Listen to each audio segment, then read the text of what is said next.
माँ जगदम्बा कैसे हुई माँ दुर्गा नाम से प्रसिद्ध, वो मैं आपको विस्तार से बताती हूँ। जैसा कि हम सब जानते हैं कि दुनिया का जितना भी भार है वो सब 3 देवों के ऊपर होता है, ब्रह्मा, विष्णु और महेश, जिन्हें हम त्रिदेव के नाम से भी जानते हैं। और तीनों देवता का अलग अलग कार्य है। ब्रह्मा, विष्णु, महेश का तीनों का अलग अलग कार्य है। परम पिता ब्रह्मा को दुनिया का रचनाकार कहा गया है। भगवान विष्णु को इस दुनिया का पालक, रक्षाकारक, महादेव शिव को इस दुनिया का संहारक कहा जाता है। लेकिन इस संसार को चलाने के लिए इन सबको शक्ति की जरूरत होती है। खुद भगवान भोलेनाथ और विष्णु जी ने कहा है कि हमें इस संसार को चलाने के लिए शक्ति की जरूरत पड़ेगी। और उन्होंने कहा कि हम शक्ति के बिना अधूरे हैं। शक्ति का मतलब उन माँ दुर्गा यानी कि जगदम्बा माँ से है, उनका तात्पर्य उनसे है। और माँ जगदम्बा अलग अलग रूपों में अलग अलग देवताओं के साथ तो रहती ही है और हमारे साथ भी वह रहती है। वैसे तो माँ के अलग अलग रूप और अलग अलग नाम हैं, जैसे कि नवरात्रि में 9 दुर्गा की पूजा की जाती है।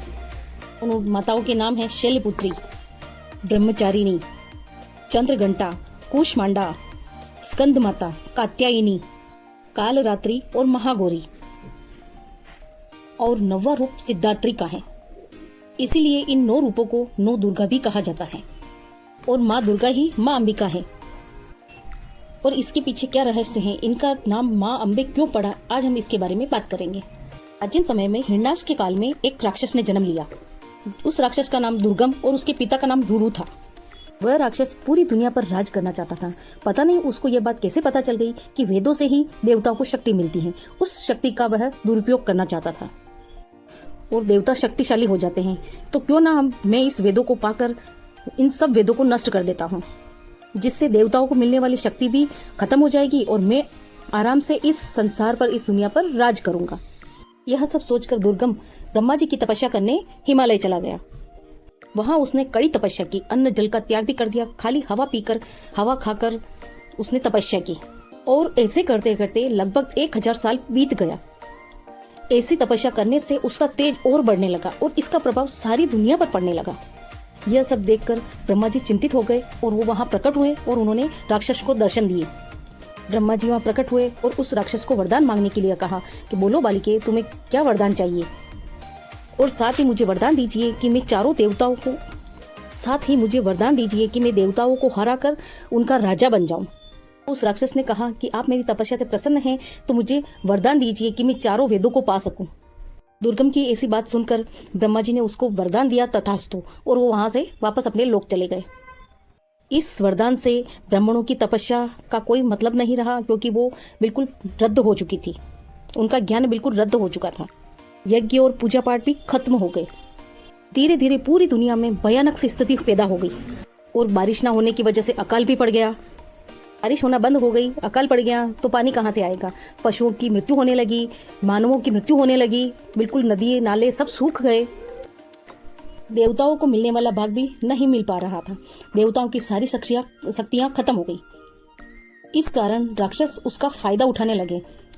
इस बात का फायदा उठाकर दुर्गम ने अमरावती नाम की नगरी पर आक्रमण कर दिया। जहां देवता रहा करते थे, उसने अमरावती नगरी को अपने कब्जे में कर लिया। इससे सारे देवताओं को डर लगने लग गया और वो वहां से भाग गए और वो गुफाओं में छुप गए और फिर माँ जगदम्बा का ध्यान करने लगे।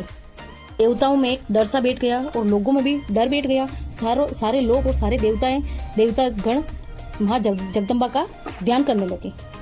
इस वजह से लोगों और देवताओं में डर बैठ गया और वो सारे माँ जगदम्बा का ध्यान करने लगे। बड़ी तपस्या करने के बाद लोगों को माँ जगदम्बा ने दर्शन दिए और देवताओं को भी माँ जगदम्बा ने दर्शन दिए।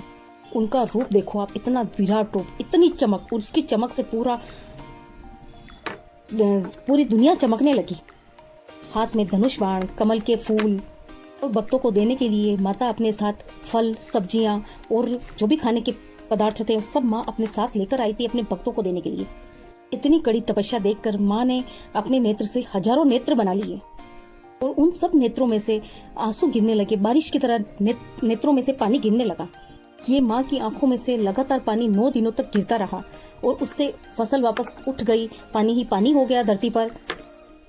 इतना पानी देखकर नदी नाले वापस आ गए, मतलब पानी पानी हो गया। वहां पे खेती भी वापस खिल उठी थी, लोगों को पानी भी मिल गया था।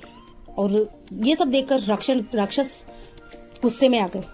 संसार के लोग और देवतागण खुश हो गए और कहा, माँ आप हमारी माँ हैं, आपने अपने भक्तों की परीक्षा स्वीकार की है और हमें ये सब फल दिया है और आपने 1000 नेत्रों से जो वर्षा की है उस नेत्रों से हम प्रसन्न हुए हैं और हमें वापस जीवन दान मिला है। तो आज से आपका नाम शताक्षी रखेंगे हम।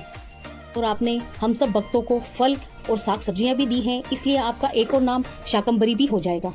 और माँ आपसे विनती है कि दुर्गम से आप चारों वेद वापस ले लीजिए, जिससे संसार की दिनचर्या वापस चलने लगे और देवताओं को सारे वेद वापस मिल जाए और उनको अपनी जगह वापस मिल जाए। इतने में ये सारी दुर्घटना दैत्य दुर्गम को पता चली और गुस्से में लाल दुर्गम ने देवी माँ पर आक्रमण करने का सोचा। उसने अपने लाखों भक्तों को देवी माँ पर आक्रमण करने का आदेश दिया। ये सब देखकर माँ जगदम्बा ने अपने शक्तियां प्रकट की, जैसे कि अपनी शक्तियों में कलिका, तारिणी, बाला, त्रिपुरा, भैरवी, छिंदमस्ता और फिर 64। ऐसा करते करते उन्होंने कितनी ही शक्तियां प्रकट कर दी और 9 दिन तक युद्ध करती रही माँ।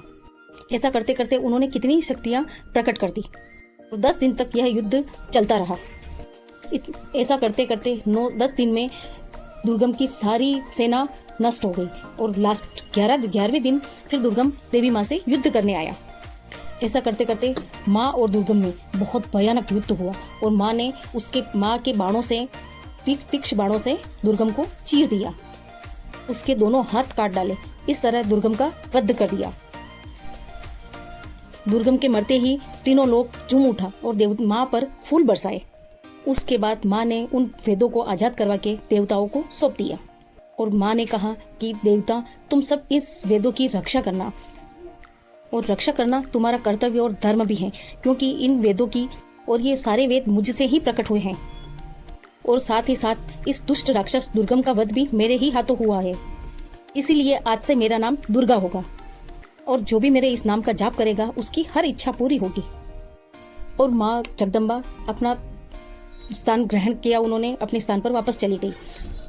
इसी तरह माँ जगदम्बा का नाम माँ दुर्गा पड़ा।